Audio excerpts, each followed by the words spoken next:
the wounds to wisdom. And I want to talk a little bit about how do we do that? How do we transform our wounds, our pain, our suffering into wisdom?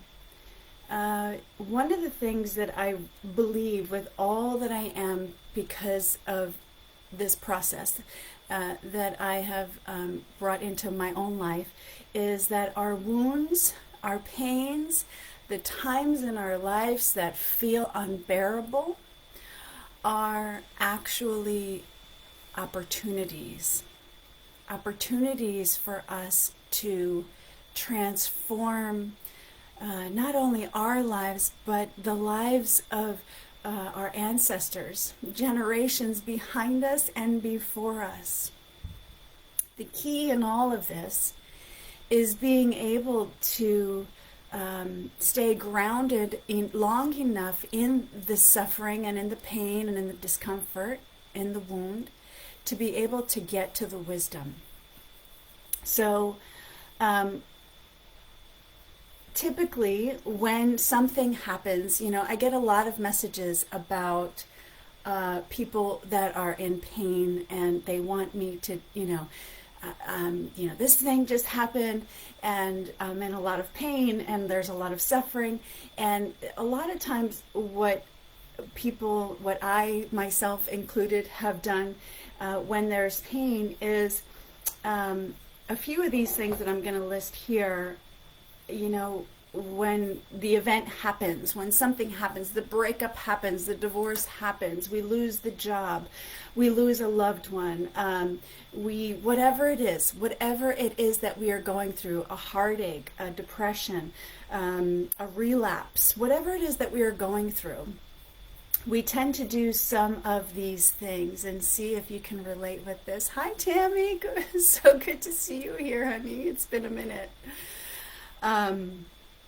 Some of the things that many of us tend to do when we are in a wound, when we are in a pain, when we are in a suffering is slapping a Band-Aid on it, right? Slapping a Band-Aid on it, meaning, do you remember that game that in the arcades they used to have? It was whack-a-mole. Do you remember whack-a-mole, right? You had the big sludge, a big hammer, and the mole would pop up in a hole, and you would have to try to get to that one thing, and then another one would pop up, and another one would pop up. So many times for us when we are in pain and we are in suffering, we try to slap a Band-Aid on whichever mole is popping up at that time. Just slap a Band-Aid on it. Just slap a Band-Aid on it. Just go down. Go away, slap a Band-Aid on it, right? It's a learned behavior. None of this is conscious. We're not saying, oh, this is what I'm going to do to heal myself. This is what I'm going to do to rectify this. There's no thought process behind it consciously.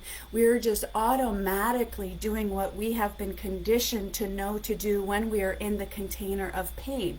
And this can be something that was taught to us from our parents, from our family members, from our friends, whoever was around us at the time, right? We learn by example. So this is one way that oftentimes when we are in pain, we react to the pain. And these ways, by the way, they no longer serve us. They no longer serve us. Losing a ton of money has been my biggest grief pain point this far. Absolutely, Kimberly. Absolutely, my love. Yeah, that's a huge, huge wound. Yeah, honey. All right. Another one of these things is that we do unconsciously without really thinking about it. There's no consciousness about them. Again, this is a programming within our DNA, within our consciousness, around the container of when we are in pain. Something painful just happened. Another thing that we do is we get angry about it. We get pissed off about it, right? We get screaming about it. We get angry about that thing, right? Which we deserve to be angry about many of these pains. The other thing that we can get caught into that no longer serves us, and when I talk about these things, it's beautiful to have these experiences and have them pass through. However, if we stay with them, that is where I am talking about these ways of being no longer serve us. If we stay in that energy, if we stay in that way of communing with the wound, anger. The other one is blaming, right? Blaming the world, blaming the person, right? Maybe someone recently just broke up with you, so blaming that person. Or maybe you're in a relationship and you know you need to get out and you're blaming the other person because they're not this, that, or the third. They're not playing along to the script that you feel should be played along to. Right? So blaming or blaming the world. We're in a pandemic, and blaming, staying in these reactive responses is what no longer serves us. The blame and shame, Kim, that's right. The blame and shame certainly serve their purpose momentarily. We need to be able to have the freedom to express and to feel and release our feelings as we feel them. However, I'm talking about when we stay in these frequencies. The other thing that no longer serves us when we're in the container of we've been wounded is focusing on how the wound reminds us of a past wound, right? So maybe, for me personally in one of my divorces, right, I could have focused on the other divorces, right? So just constantly being on that merry-go-round of the same frequency of failed relationships. So here I am again. I'm in another failed relationship, and this reminds me of Jack and John and Mike and Dave, and right. So we could stay on that merry-go-round of, oh God, here I am again in the same exact situation, and focusing again on the past. Staying in the past. And then the last one that I want to point out in this container of when we are wounded is ignoring it altogether. Ignoring the wound altogether and disassociating. Pretending there's there's nothing going on here. Everything is fine. Everything is fine. There's nothing to see here. How many times have you done that? Or do you know someone who does that in your family? I know someone who does that, right? Her relationship, her marriage is not what she had hoped it to be, but her conditioning that she is utilizing to deal with the pain of her situation is everything is fine. This is fine. Everything is fine. I could do this. We could do this. It's going to be fine, right? Disassociating. So when we're talking about being in pain and having wounds happening and using any one of these modalities to manage it, slapping it with a Band-Aid, being pissed off at it all the time, blaming the other or the world, and focusing on how the wound reminds you of a past wound, focusing on the past, or ignoring it altogether. La la la la la, Disneyland, everything is great. These are victim consciousness. These are victim consciousness, my love. And what I know for sure in these times of great transformation is it no longer serves you, and it no longer serves those that you are setting an example for to take on that way of being with a wound, with a pain, with suffering. So then the question becomes, well then how do we be? How do we be with our wounds in a way that supports us and serves us and empowers us and changes the paradigm of generations behind us that have always done what we are now doing, right? Year after year after year. Oh, this is how we do it. This is how we do it. This is how we do it. We ignore it. We blame the world for it. We stay pissed off about it, and our jaws hurt. We grind our teeth at night about it. We're passive aggressive, right? All these things that no longer serve us. All these things that no longer serve us. And their victim consciousness. They're repeating the old, my love. So how do we be? How do we be when we are in pain and we are suffering? My love, what I know for sure, because it is what has transformed my life, it is we must begin to shift our consciousness and take responsibility for how we are navigating through our pain. And what I mean by this is, if you relate to any of these ways that I have just talked about, then there's conditioning within you that needs your love, that needs your time, that needs your mind, your incredibly brilliant mind that has survived so much in this world. The wounds need our intellect. It needs our thought process to be brought to them, right? To be brought to them. So if you resonate with any one of these, then I encourage you to press the pause. Press the pause in your life and recognize, where are you doing these in your life? Sorry, I'm just looking at my phone because I have notes. Where are you doing these in your life? That is the very first step, my love. It's just simply becoming aware. I blame the world. I'm pretty pissed off. I'm pretty bitter. I drink a lot of wine. I numb out on Instagram. I disassociate with Netflix binging, right? And this is not about being hard on ourselves. This is about assessing ourselves. This is about checking in with yourself. This is about looking at yourself from a broader perspective, which is what the universe, the world right now, all of this that is happening is calling for each and every one of us to do this very thing. To just pull your perspective back on the things that you have been doing for all of your life, the things that your mom has been doing for all of her life, and your grandma and your great-grandma. We've been doing them for all of our lives.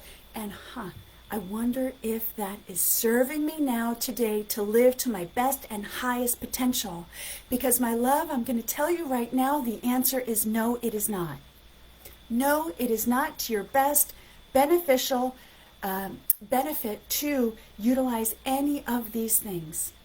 It's victim consciousness, and it keeps the old paradigm playing, and it keeps you powerless. So when I talk about sitting with the wound, I don't mean sitting with the wound from a place of, right, when we have a cut, when we have a wound, we don't sit there and poke at it. We don't sit and poke at it and try to pick it apart. We don't, kind of cut it and make it worse. We don't do that. When we have a wound, and if you can think about a wound from maybe a child, right? A child is coming to you with a wound. We take a pause. We take a pause and we go, oh, wait, hold on. There's a wound here. Okay, what do we need to do to treat this wound? We don't slap a Band-Aid on it. Sometimes we do, right? Maybe. But more than likely, we don't slap a Band-Aid if there's blood just gushing out. We don't be pissed off about it. Why are you here? I don't have time for this crap, right? We don't blame the world or others. What the hell were you doing? What was Janie doing, and why did they do this to you? We don't focus on this wound, when I was 5, I had the same wound, right? We don't focus on the past and around the wound. And we don't ignore it. We certainly don't ignore the wound. We don't just, oh, well, that's pretty. La, la, la, la. I have to go grocery shopping now. Or we give it our time. We give it our attention. We give it our love. We just give it a pause. We just give it a pause. We assess the wound and we give it a pause. We give it our curiosity. Why are you here? What do you need to be healed? This is the same with the wounds of the heart, my love. It's the same process. Why are you here? How can I support you? How can I love you? How can I heal you? So, one of the things that I wanted to talk about with regards to transforming your wounds into wisdom, profound transformative process, is holding a detached perspective. Detached perspective. What do I mean by this? When I talk about a detached perspective, it is what is going to change your ability. It is what is going to change your ability to heal yourself. It is what transforms you from victim to victor. Transforming your perspective. What I mean by this is, if you have a wound in your life, a breakup, a divorce, you've lost money, Kim was sharing, relationship losses, attachments, easier to let go, whatever it is that you are going through, my love, whatever wound you are going through right now, it is imperative to shift your perspective from being detached of it.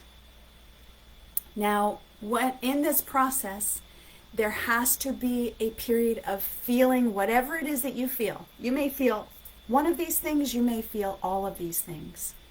Angry, bitter, frustrated, depressed, sad, lonely, angry, all of the things. All of the things. Halt, they used to say in one of the support groups. Hungry, angry, lonely, tired. Right? You may feel all of a plethora of different things when you're in the wound. Have your time of feeling it. I'm not saying pass over that. Have your time of feeling it. What I am encouraging you to do is move beyond that. When you feel that you have been in the sadness, in the frustration, in the bitterness long enough and you're ready to let go of it, then my love, it is time to pull your perspective back. Pull back, honey. Just pull yourself back. Do not become the wound. Do not allow the wound to consume you. The wound is there to offer you medicine. The wound is there to offer you healing. The wound is there to offer you an opportunity, because you are ready to transform it. Like I said, maybe not only in your life, but maybe in generations behind you that have been doing it forever, your ancestors, and generations ahead of you, your children, your grandchildren, your great-grandchildren. So if you can take this step and incorporate it into your process, if you are sick and tired of being sick and tired, listen to what I am saying to you right now, because this is the medicine. The medicine is pull your perspective back. Take a deep breath. Pull yourself away from the wound. Do not allow the wound to suck you into its rabbit hole. Have your time with it. Have your peace with it. Cry your boogie cry like we need to. We need to, girl. We need to cry that cry. Have your fetal position and cry. And then when you are done, my love, heed my words. Pull back. So how do you pull back? How do you pull back? You pull back by, number one, knowing I'm in the rabbit hole. I'm in the rabbit hole. I've been in the rabbit hole for 3 weeks. I've been in the rabbit hole for 3 months. I've been in the rabbit hole for 3 years. Whatever it has been for you, doesn't matter. You will know when you know. I'm done with the rabbit hole and I'm ready for my next step. Your next step is to pull back. So here are some steps on how to pull back.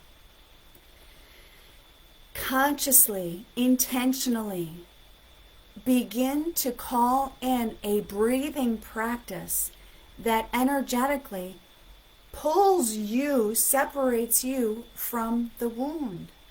And I'm not talking about that kind of breath. I'm not talking about, okay. I'm not talking about that kind of breath. I am talking about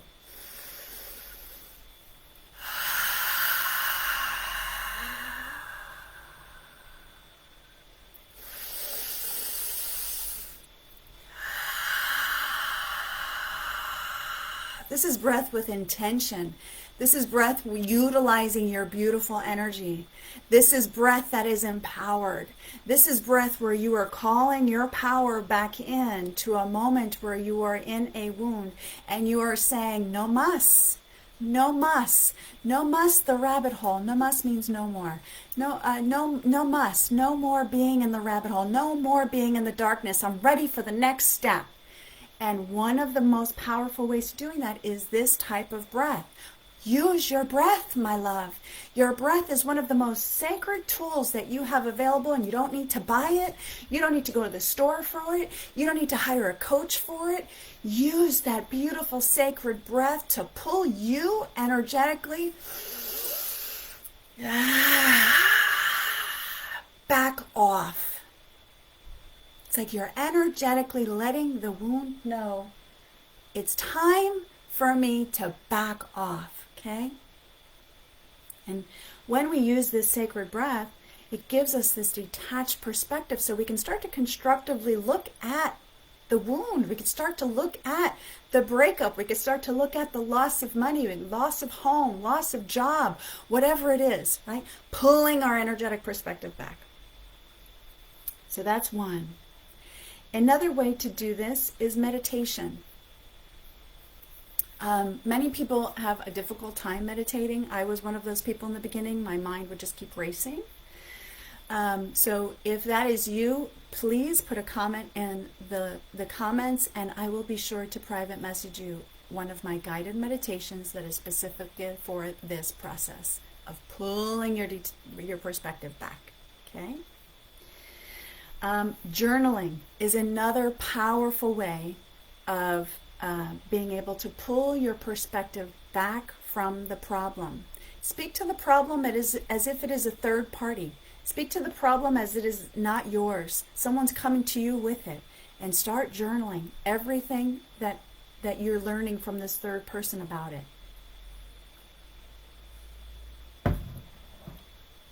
Here's the fourth, and here's probably the most difficult. But if you've been on the healing journey for some time, or if this resonates for you now in your life, then this is for you. And that is the inner child perspective. Whether or not you believe it or would like to think it, there is a little girl or boy inside of you right now. And that little girl and that little boy that is inside of you right now experiences, sees, hears, and knows everything that you are going through in your life. And this little child within you has wounds that come from another time, that have been dormant and just sitting within your energy body, waiting for you to take the time to press the pause and to show up with it, and to love it, and to be with it, and to talk to it, and to love it, and to play with it, and to hold space for it. So that one is a little bit more challenging, the inner child work, because it can bring up a lot of other things. But in this process of wisdom of the wound, more than likely whatever wound is in front of you now is reminiscent to a wound that little one within once experienced. It takes time, and you've got to get down to the core root of it.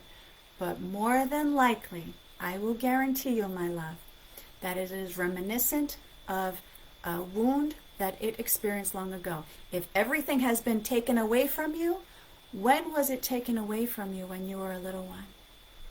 When you were a beautiful little one. A beautiful little child. innocent to the world, powerless to the adults around you, and maybe everything back then precious to you was taken away from you. Is it reminiscent? So that is another aspect of this being with the wound. Okay. So something else I want to talk to you about that's really important as you are sitting with this process of shifting your wound to wisdom is, hear me, my love, knowing the difference between a way shower and a listener. A way shower is someone who has walked the journey.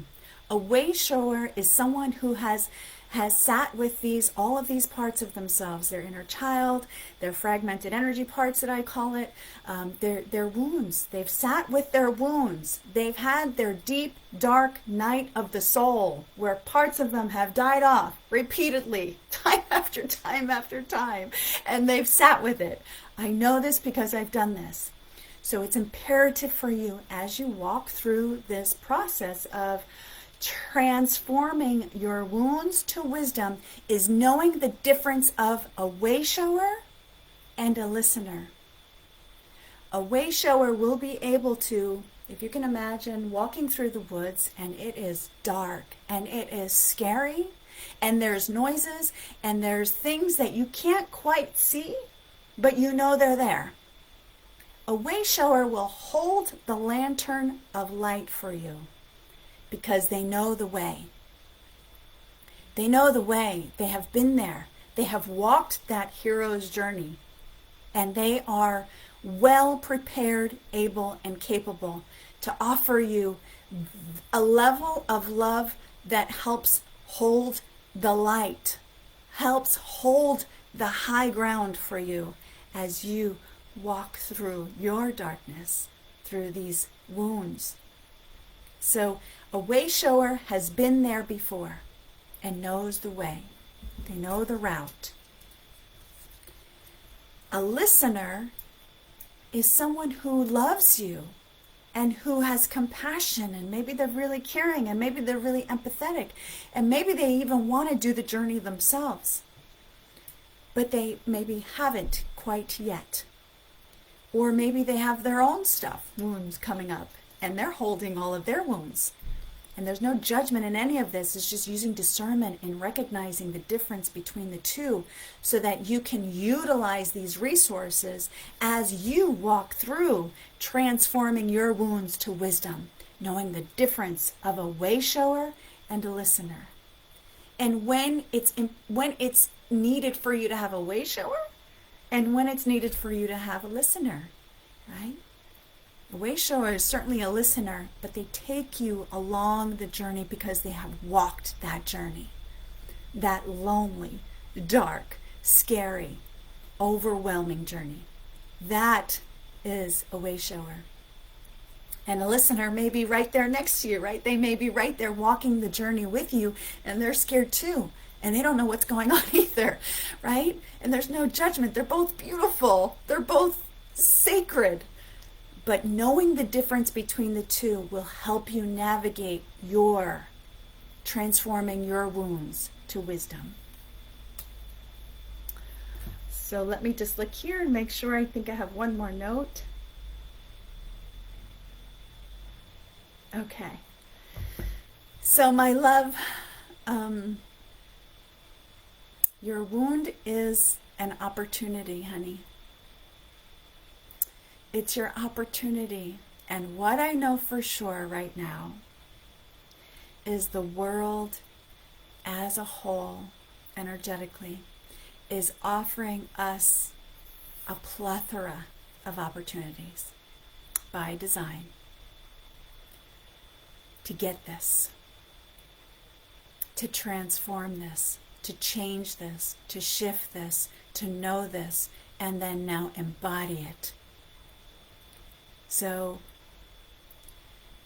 if you are in pain and you are feeling your wounds, my love, I hope that you will take this love that I have shared with you today into your life and into your heart and sit with it and see if there is resonance here for you. If there's a part of you that's saying yes, yes to this, then listen to that part, honey, and take these steps.